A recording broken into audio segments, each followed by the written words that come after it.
चल भैया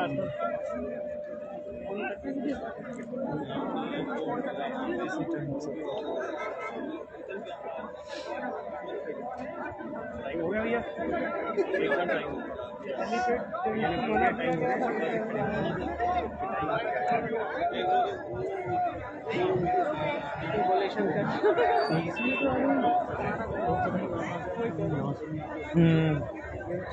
हाँ मेरा तो एक दोस्त वहाँ से वसंतकुंज से आने वाला था।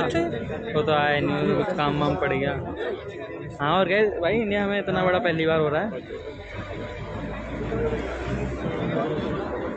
सायरन बज रहा हो लेकिन नहीं सही दे रहा। हाँ कुछ वो देख ड्रोन उड़ने लगे। क्या इस टाइम पे ड्रोन होता हूँ। ड्रोन होता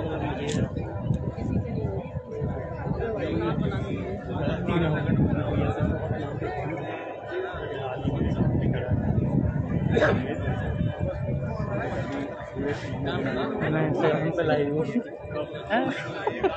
10 बंदे भी आ गए।